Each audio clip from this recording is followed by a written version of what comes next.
everyone, we realized that there were no consequences to our predictions. And so we have decided that Kai and I are going to keep a record of our predictions and give each other points on our predictions and see who wins that competition. Just for some like healthy internal competition over who has bragging rights Hmm. in their fan punditry.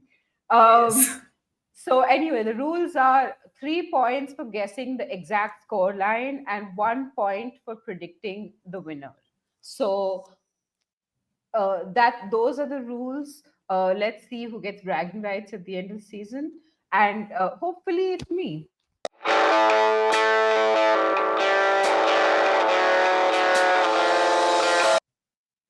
Hello, everybody. How's it going? It's been a great weekend of football, in my opinion.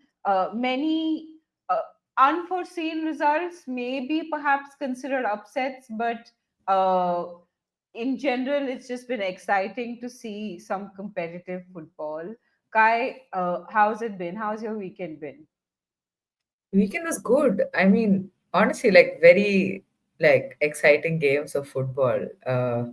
I mean, honestly, I was feeling a bit gassed after the Brighton Chelsea game, and then I was watching the Arsenal West Ham game, and my it just blew my mind. I was just like, I don't know where I found the energy to actually Yeah. continue to keep up with the energy of that game. You know what I'm saying? Just the Yeah. chaos. Um, but yeah, got through it unscathed. Yeah, lots of chaos this weekend. Before we get into the games, I'd like to remind everyone to please like, subscribe, share, do all those wonderful things. And if you can, please comment below the video. It helps our algorithm, and we'd like to hear more from you. It's like really nice to see all of our regular viewers often putting in, comments about Kai's Chelsea paranoia, which actually wasn't unfounded this weekend. Hey, all I'm saying is I was right. That's all I want to say. But although, like, in these circumstances, I'd like to be wrong. You know what I'm saying? Like, I don't want to be Yeah. right. I'd rather they win, Yeah. I know what you mean. Okay, let's just get right into it. Let's begin with the big fixture and somewhat unforeseen result in that big fixture. Brighton versus Chelsea 2-2. Oli Slager scoring in the 22nd minute, Lusara in the 42nd minute, Baltimore in the 16th minute, and then James in the 61st minute. Uh, Kai, there've just been so many surprises in this game.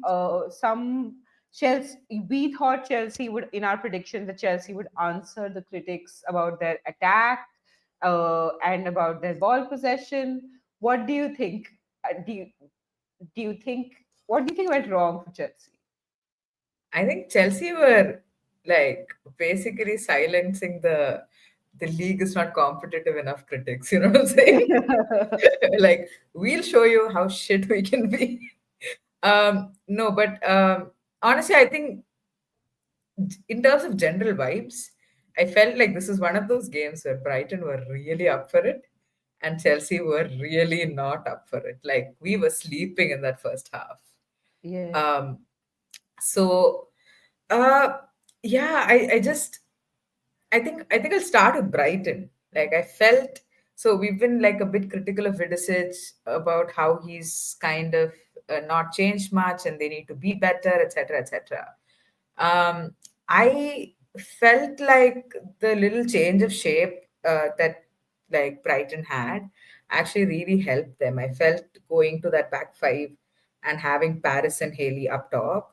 I thought was a good move from them, and I felt like McLaughlin and Ollie Slagers did a really good job of like dropping into the midfield when necessary to create that overload. You know what I'm saying? And Yeah. I felt like that there was a lot of fluidity in the way they played.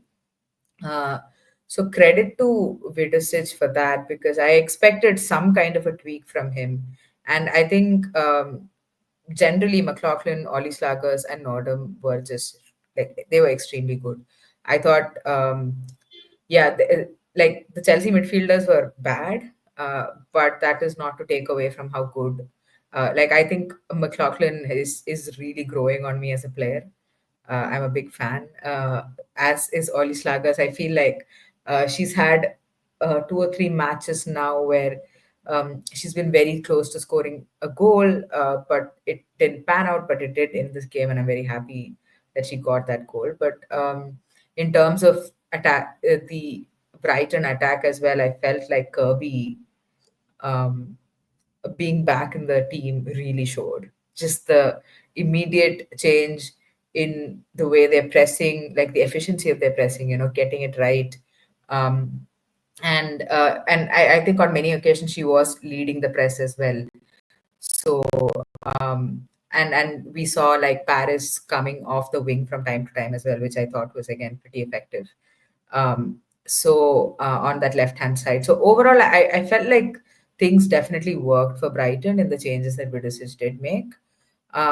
From like a Chelsea point of view, the changes that uh, I feel like Bompastor made just did not work. We played a back three. I don't know where that came from. Like playing a back three with like a new center back who's sort of just come into this team. She's not used to the league. She's not used to the players around her. Uh, and then changing formations. I think like a big for me, or like the change in shape is one thing. I'm not sure, like especially a game right after international break, right?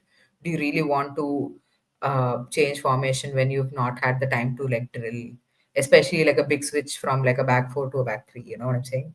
Um, Gurma Just kind started, of, sorry, just to play yeah. devil's advocate here, like where can she experiment?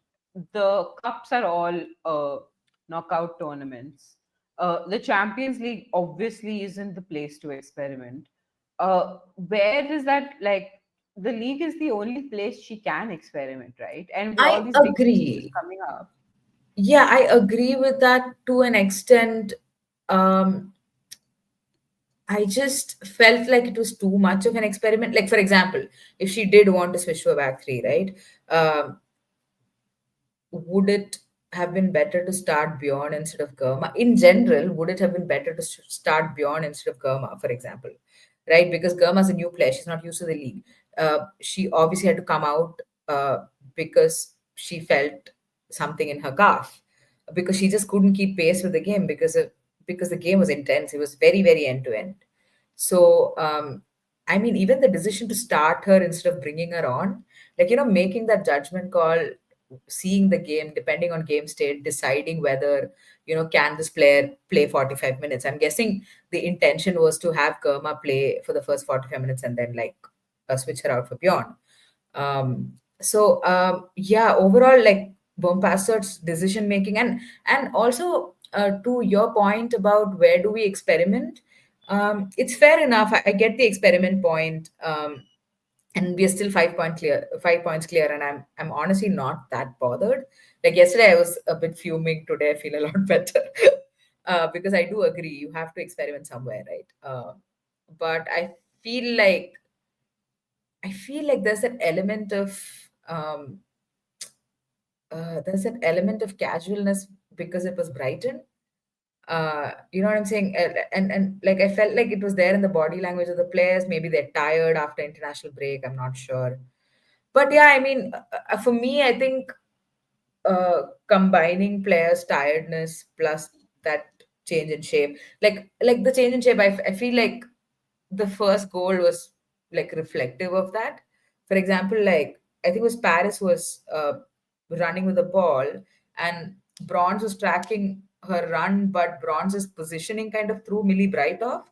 Like Millie Bright, it almost seemed like did not trust Bronze to take Paris on 1v1, to be able to defend, and she lost Ollie Sluggers completely. Like that's literally what happened in that first goal. So just the lack of communication, and yeah, all of it. But yeah, it's fine. Like you said, you have to experiment somewhere. But yeah, there's honestly not a lot of positives to take away. I thought Aggie looked good. Um, Um, I am not sure about JRK's form right now. Her decision making in the final third is she had a spike and now I feel like she's gone Yeah, back like since the to starting of the season, like to now, JRK looks like a totally different different player. player, right? Absolutely. Exactly. So that's like a definitely a concern. Um, but yeah, I mean, and another thing was I felt like LJ, Lauren James, and Aggie Weaver Jones do not link up well. So if you want to have games where Aggie Weaver Jones is going to start instead of Myra, and fair enough, Myra needs her rest, right? So there needs to be better link up between Lauren James and Aggie Weaver Jones because Lauren James is going to play a lot of minutes, that's for sure. So yeah, that was a bit disappointing. But overall, I'm not too concerned, except there are a ton of injuries all of a sudden. Like Kuro is Wrighton has come back with a back injury. Micah has a foot injury. Kira Walsh, Naomi Gurma, and Neve Charles all felt something over the last 2 3 days. So we don't know where that is at. And Erin is still not back from her rib injury.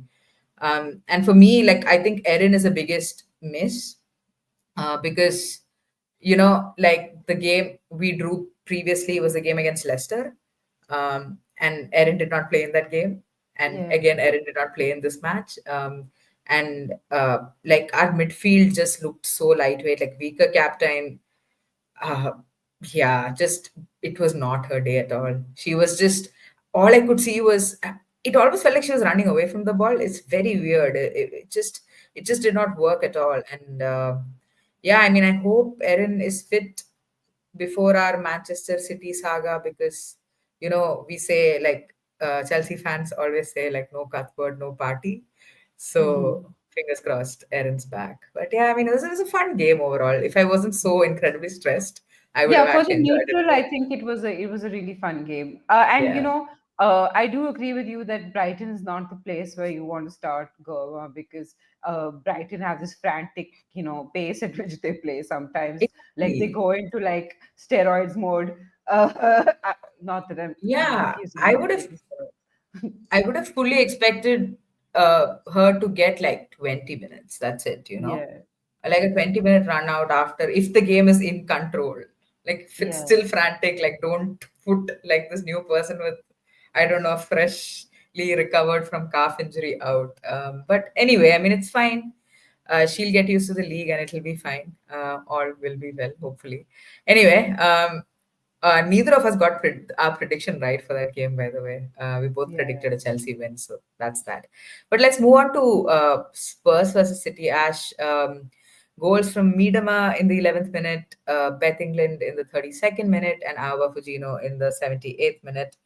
Um, yeah, what did you make of this game? I mean, a relatively like I feel like an unusual decent performance for Spurs against Man City. Would you say it's been a while? Yeah, I think so. Like both of us got the predictions wrong for this game as well. Like, I mean, clearly we don't know what we're talking about. We thought City would score like a flurry of goals and Bunny Shaw would get a hat trick, but like not today, my friends, not today. Like City were obviously plagued by injuries to their defensive line, with Rebecca Nack joining the list. And like Spurs definitely took advantage of that by like pressing their backline in the first half, especially. Like even that goal that came off of even the first goal that Spurs scored, the England goal, it came off of Alexandri losing the ball in a dangerous area with like a quick 1-2 between Holt and England. And like both the first half goals, I thought Spurs started the game really, really well. Like both first half goals actually came against the run of play. So that first City goal where Fujino made like this great run, it actually came against the run of play because Spurs who looked like the team that was more likely to score for the first say 8 or 9 minutes. Uh, and arguably she Fujino should have been marked for that goal. But I thought Spurs, like I'm not going to critique the Spurs defense because I thought Spurs played really well, like despite losing. Like as a fan of like a mid-tier team, all you expect is that they show up and they try.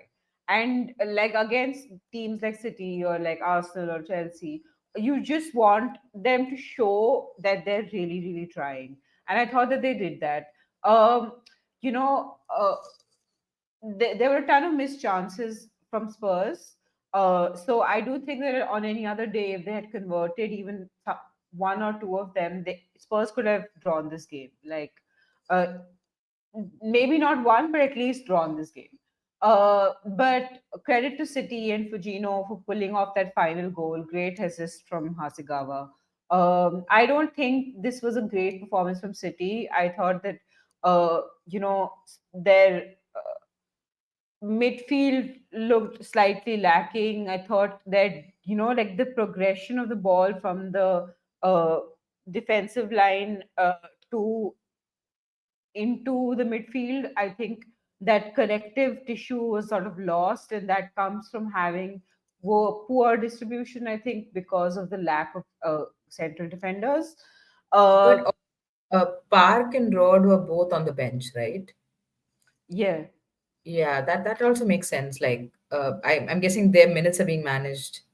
Yeah, I also like they did look better when they made their substitutions. Like Manisha wasn't having the best game anyway, so they brought on like Fowler, I think Park, Rod. I think they brought on all three. They did like a triple substitution. Yeah, they brought on Park, Rod, and Fowler. Yeah. So after that, they definitely look better. Like the midfield definitely looked better. But I think the Spurs midfield, I think also was better because Sumanen and Spence, the dream team, the spine of the Spurs midfield had shown up. So I feel like in some senses Spurs kind of, like, despite City having slightly more possession, I think Spurs kind of won that midfield battle. Uh, Hmm. and in general, I thought that this game deserved to be a draw. Like I thought Spurs played really well. Um, and another thing, sort of like side note, Ash Neville pulled off like an amazing, super athletic goal line clearance. Like at her age, super athletic goal line clearance, which in my Yeah, opinion was one of the best goal line clearances I've seen in recent years. And it yeah. was very like, and it was in a sense where City couldn't have felt like hard done by that they lost a goal or anything, because very clearly I could see that the whole ball hadn't gone over the line, but it was still like this pingy ping sort of Yeah, confusing situation where it would have been hard to judge where the ball is at. So I think it was very like instinctual from her. And I also think yeah. she had a good game. Like in general, she had a good game. And Rob pushed Charlie Grant forward as a winger almost. And I thought that really worked. So maybe they could explore that as her new position. Hmm. In general, I thought Spurs had a good game, and I thought Spurs had a better game. I mean, I feel bad that Martha Thomas got injured. I like any player in my team, if she gets injured, I would feel bad. But when she was, and they did start out well, so arguably you can say she was playing well. But I thought, in terms of team balance, we just looked better as a team once she left. You know, Hmm. uh, Yeah. and I don't think that's on just like Martha Thomas being injured. I think it's because Beth England and Martha Thomas simply cannot play together, and Rob needs to understand this. My God, like, Maybe somebody should sell one of them without like telling her please. off. It's the only way he'll stop this experiment. Yeah, Yeah. yeah, yeah. Anyway, uh, we move on to the other side of North London. Arsenal versus West Ham, another thriller. 4-3. Tiziak scored in the 7th minute and the 12th minute. Martinez in the 51st minute. Kelly scored in the 43rd minute. McCabe in the 56th minute. Williamson in the 58th minute. And Caldente scored a penalty in the 62nd minute. My God, that was a mouthful. So many goals in this game. This game was just 7 goal thriller. Uh, Kai, how did you feel about this game? Ah, you know what? I was, yeah, I mean, what do I say? I mean, it's just chaotic. Any game that has like seven goals, it just means you probably shouldn't talk about the defense much of either Yeah. teams. But no, you know what? I think I'll start by um, complimenting Rian Skinner as well as like that West Ham midfield and the front line. I'm so impressed by Shakira Martinez as well as Pubel. Yeah. And of course, Asai, who's been with West Ham for a while now. Um, and mind you, like Rico, Ueki, and Katrina Gori, neither of them started this game because, Yeah. again, I think their minutes were being managed.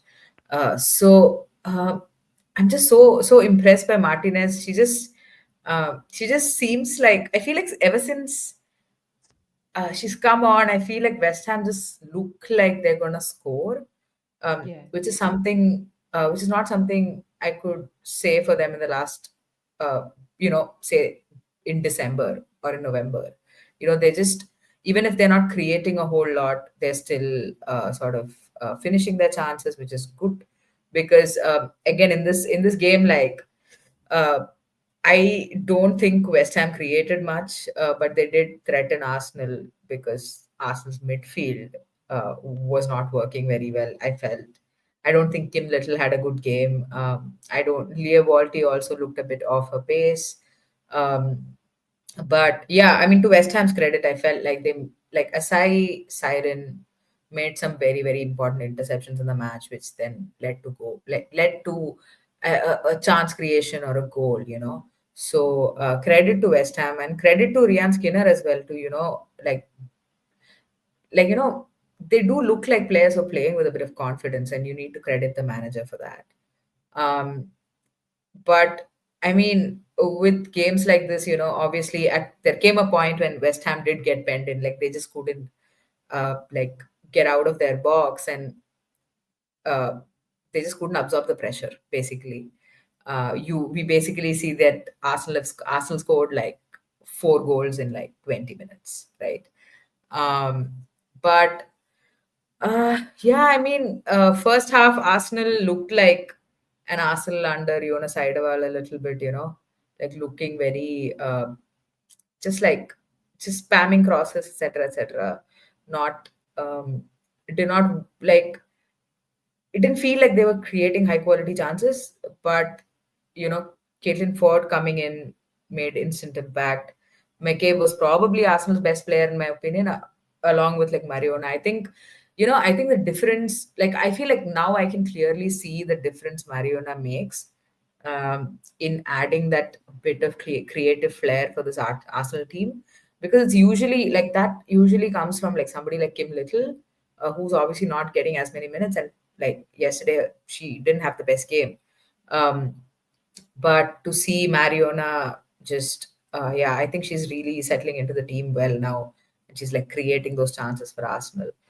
Yeah, honestly, like being like 2 goals down, and then it was 2-0, and then it was 2-1, and then it was 3-1.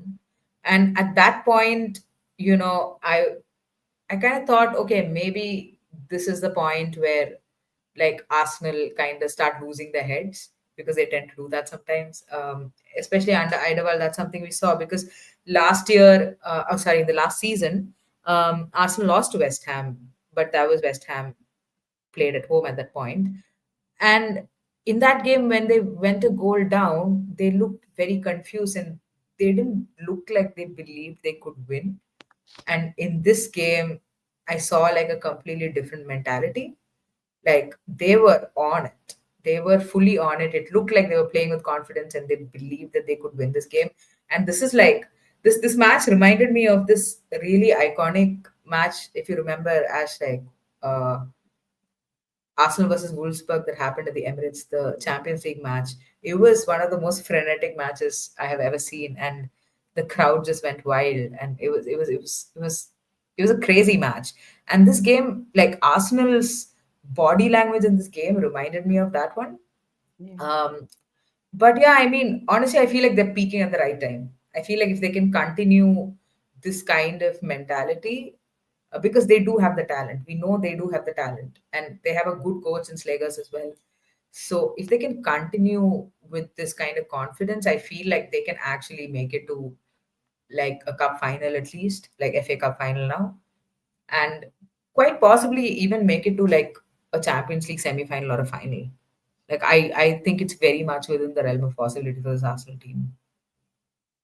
Yeah, I think so too. I think, like, arguably, I feel like they're just their sheer goal scoring ability puts them ahead of many teams, Yeah, and that will get them pretty far. So, despite the fact that, like, it's kind of like mark of champion sort of thing, right? When you're having a bad day and you're still scoring 4 goals and yeah, still managing to win the game, that's a good day, you know. yeah, Mark of absolutely. champions. Yes. And Did we get our prediction right for this game? We both did, yeah. yeah, I think we both. I I don't remember what the prediction was, but I do remember it. Both of us were like within a 1 goal margin. We were like, it'll be a Oh, tough I game. have like written it down. So basically, we both predicted an Arsenal win, but we didn't get the. I mean, I don't think we could have predicted the score line. I'm afraid. Yeah, yeah, yeah, But you know what, West Ham, I will give you more respect in the future. Please forgive me. yeah. But Got yeah, let's move on. Let's move on to Villa versus Everton. Ash, I know you are quickly becoming a big Everton fan. Um, so goals in this game from Marin Mielda and Honoka Hayashi. Marin scored in the 16th minute and Hayashi scored in the 59th minute. What did you make of this game? Because we thought this was going to be like a tight game, very, very important as far as the bottom of the table is concerned, potentially having like an impact on relegation. What did you make of this game? Honestly, I thought this game would be a closer contest. Like, it's no secret on this channel how much praise we've given to Everton since Kenny Gago has rejuvenated their attack.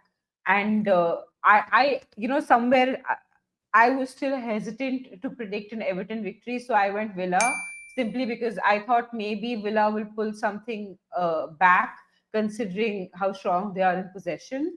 But like honestly, both Hayashi and Payne look like completely different players when they have support. Like particularly Hayashi, like Honochan looked totally in control in the midfield. Like despite Villa having more possession, I think she really like bossed that midfield. Her work rate is phenomenal. Like in that second goal, she was in the box pressuring like the newly arrived goalkeeper Talbot. Like after doing all that work in midfield, then you have this midfielder running into the box and then press, making being the head of the press.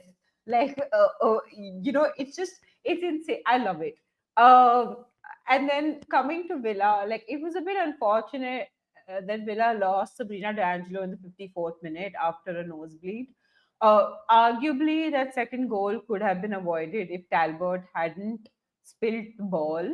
But like Villa never really looked like scoring, despite having like 59% of the possession.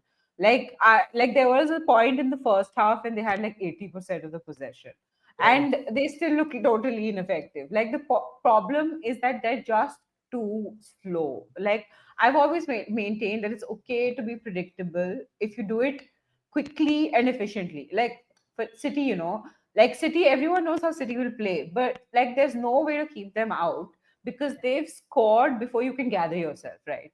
yeah, Uh, but like Villa are so slow that Everton will constantly back into shape. Like there was maybe one opportunity in which they were not, but like from off, like pardon me, every other time Everton were back in shape because Villa took so long on the ball. So it's like if you want to play possession based football, if you want to be in possession, it has to be one touch and pass. Like there's no yeah, excuse. And maybe that will change after the new coach Natalia Arroyo like drills the style of play into them. But honestly, we'll have to wait for next season for that. So I just see Villa doing this every game now, just having the possession and losing the game because yeah, they just do not look like they're capable of scoring. yeah. Yeah, I get what you're saying. Like I'm actually wondering if they can. I was wondering if they could cause like an FA Cup upset, like they're playing Man City and. But yeah, I think probably Natalia Arroyo needs like a preseason with the team. Maybe have some say on the kind of players that they get in the summer, and then we'll see like a different version of Villa. But yeah, and Yeah. also hopefully they have a good cup run. You never know. Like that's what cups are for. So Yeah, let's see. Maybe fingers crossed. I'd like to see it because I do want Villa to do better than they are. They are a better team than the table shows them. You hmm, know, uh, absolutely. coming to the United versus Leicester game, it was 2-0 to United. Mallard scored in the 19th minute, and then Galton scored in the 45th plus 2 minutes, as in extra time in the first half. Um, Kai, you think there's a title challenge in the offing? So, I mean, United slowly creeping up. Yeah, I mean Chelsea are creeping down. That's what we're doing. And no, but first of all, Ash, congratulations, you got the prediction spot on. Well done. Points to you for Yay. that. But yeah, United are like quietly cruising, aren't they? Like it was a good game from them. It was a controlled performance.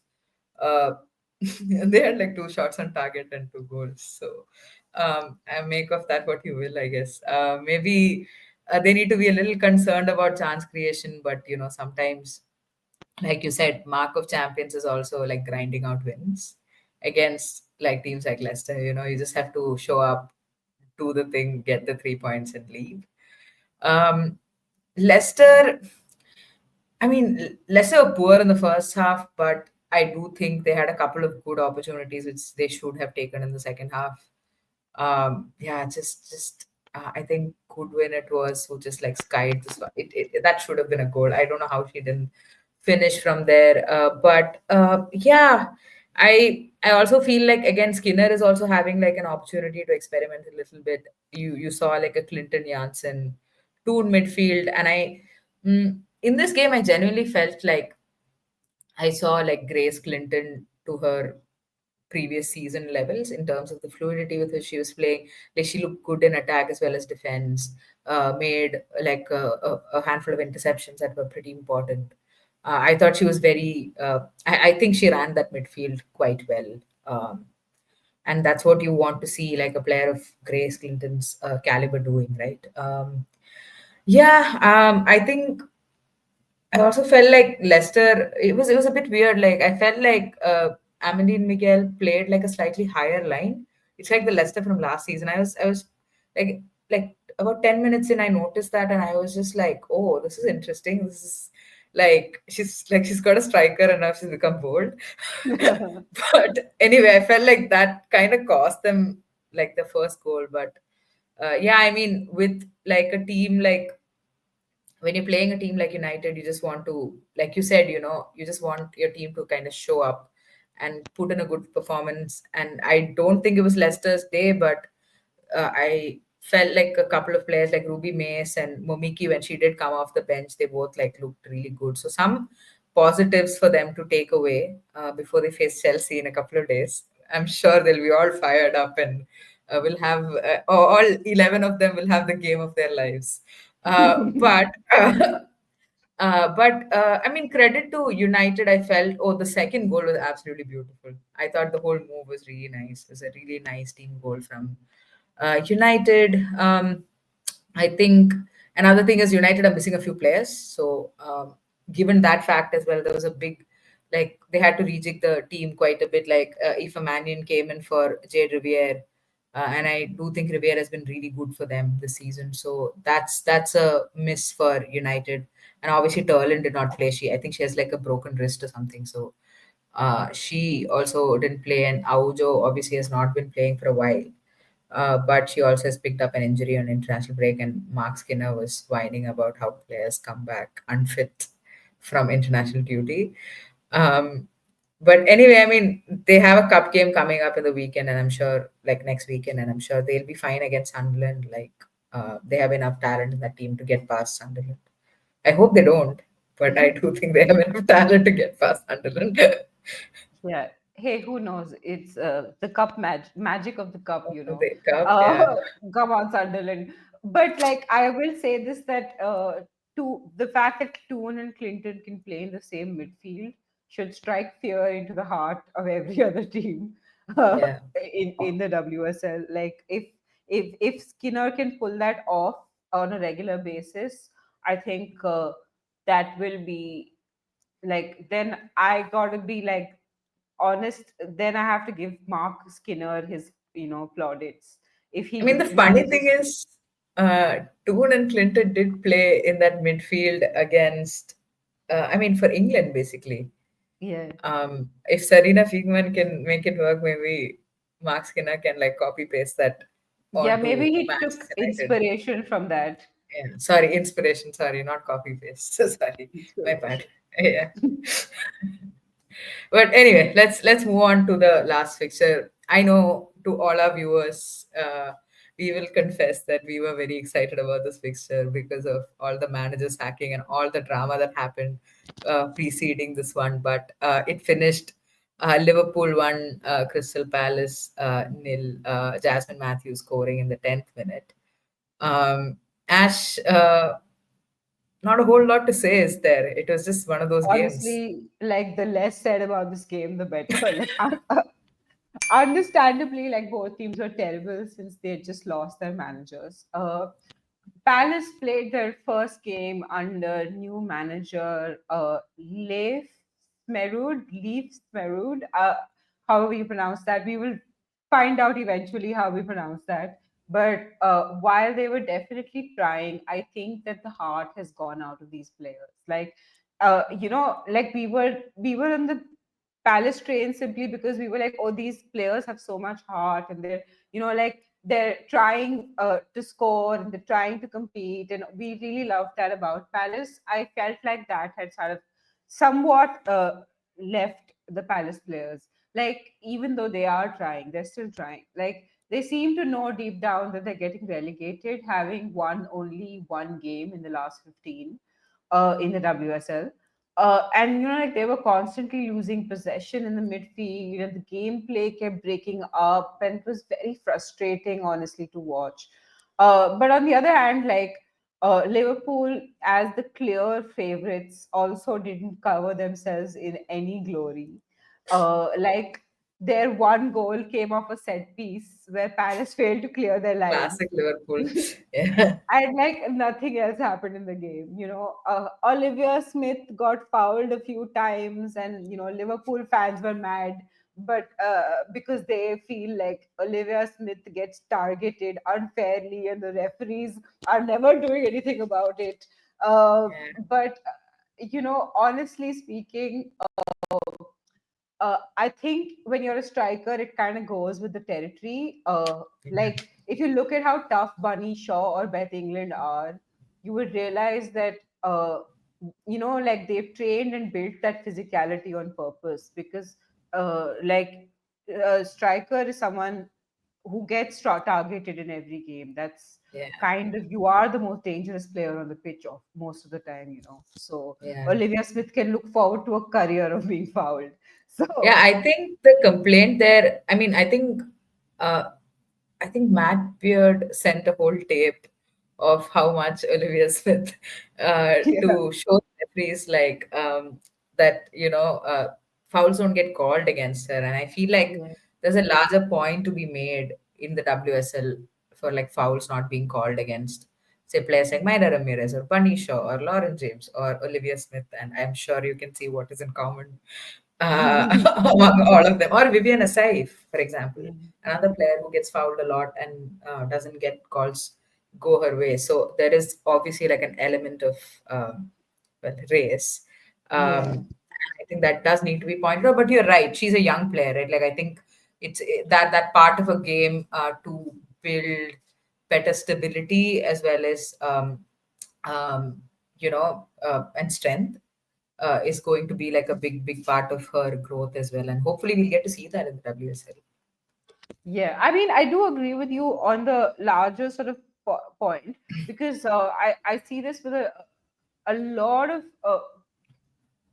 like even in the commentary about certain players, the way it's sort of like described that they don't get hurt, that they're, like, there's like this element of race there. But in this Yeah, game in particular, I will say that Olivia Smith also made more of her fouling than was yeah, required, because yeah, there were yeah, points of time where she was just like rolling on the floor, and I'm just looking at her saying, you were barely touched, like you were not even, like there was no contact. yeah. Like the first foul for sure. The second one that wasn't given, there wasn't even, like, honestly that much contact. So Yeah, sometimes I do think that players also make the most of these things. Fair enough, like it's yeah, within the territory of playing. Like I think that's totally should be the case, because you want your team to win and you want your team to yeah. get, like, penalties or free kicks in good positions, whatever. Absolutely.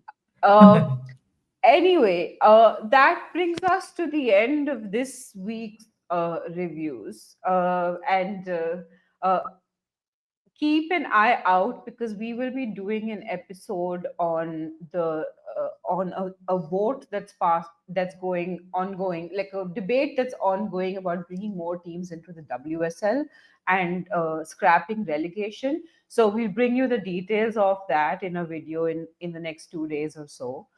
So keep your eye out for that. um, Apart from that, not much else to say. So we will see you again um, in the next video. Remember to like, share, and subscribe. Yeah. Anyway, bye Bye. bye.